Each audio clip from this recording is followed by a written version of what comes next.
রজব মাসের আমল নিয়ে রাসূল পাক সাল্লাল্লাহু আলাইহি ওয়াসাল্লামের একজন সাহাবী হযরত আনাস বিন মালিক রাদিয়াল্লাহু তাআলা আনহু তিনি বললেন, রাসূল পাক সাল্লাল্লাহু আলাইহি ওয়াসাল্লাম রজব মাস যখন শুরু হতো তখন রাসূল পাক সাল্লাল্লাহু আলাইহি ওয়াসাল্লাম বলতেন, আল্লাহুম্মা বারিক লানা ফি রজব ওয়া শাবান ওয়া বাল্লিগনা রমাদান।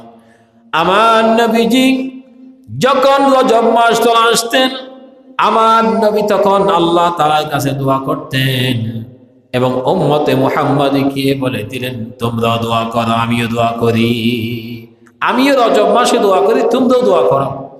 এই দোয়া নবীজি শিক্ষা দিয়েছেন আমাদেরকে, অথচ আমরা এই দোয়া শিখি না। সবকিছু শিখতে পারি কিন্তু দোয়া শিখতে পারি না।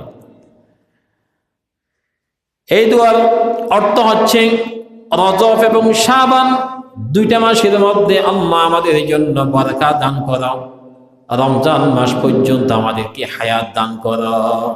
বরকত কেন লাগে? রমজান মাসে আমাদের খাদ্যের প্রয়োজন হয়, আমরা কাজ করতে পারি কম, রমজান মাসে কাজ কম করতে পারি।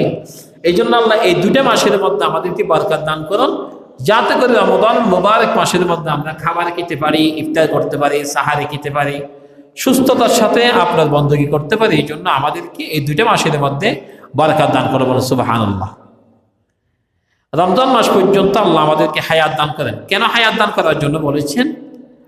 রমজান মাস হচ্ছে এমন একটি মাস যে মাসে মানুষ যদি মৃত্যুবরণ করে কবর আযাব হয় না। সুবহানাল্লাহ। জুমার দিনে মৃত্যুবরণ করলে কবর আযাব হবে না। আর যদি রমাদানুল মুবারক মাসের মধ্যে যদি কেউ মৃত্যুবরণ করে কবর আযাব হবে না। কেউ যদি বিদেশ যাবে, কোথায় যাবে? বিদেশে। এয়ারপোর্টের মধ্যে গিয়ে ইমিগ্রেশন হয়, পাসপোর্ট চেক করে, ভিসা চেক করে, ব্যক্তি চেক করে, সবকিছু চেক করে। সবকিছু ঠিক থাকলে তাকে বলা হয় তুমি চলে যাও, তোমার ওকে আছে, এরকম বলা হয়।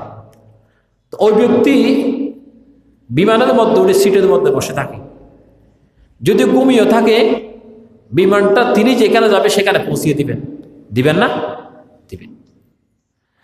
যদি আল্লাহর নবী বললেন, কোন আল্লাহর বান্দা যদি রমাদানুল মুবারক মাসের মধ্যে যদি মৃত্যুবরণ করে, মৃত্যু হয়ে যায়, ওই ব্যক্তিকে কবরের মধ্যে প্রথম মঞ্জিল যেটা মানুষের জন্য সেটা হচ্ছে কবর। আল কবর, এই কবরের মধ্যে প্রথম ওই ব্যক্তিকে আল্লাহ পাক ফেরেশতাদেরকে দিয়ে ইমিগ্রেশন যেটা থাকবে সেটার মধ্যে স্নান করে দিয়ে বান্দাকে কিয়ামত পর্যন্ত আল্লাহ ঘুম পড়িয়ে দিবেন। সুবহানাল্লাহ। বলছে একটা ঘুম দিয়ে দাও, কিয়ামত পর্যন্ত তুমি এই ঘুমের মধ্যে থাকবে, যতক্ষণ কিয়ামত হয় নাই ততক্ষণ পর্যন্ত তুমি আর ঘুম থেকে উঠবে না। সুবহানাল্লাহ বলবেন না? আল্লাহ। এরপরে আল্লাহর দোয়া, আল্লাহর কাছে দোয়া করে, এটাই মুমিনের জন্য আল্লাহর কাছে সবথেকে বড় দোয়া। মুমিন সবসময় দোয়া করে আল্লাহর কাছে, যত পায় আল্লাহর কাছে দোয়া করে। দোয়াটাও আল্লাহ সুবহানাহু ওয়া তাআলা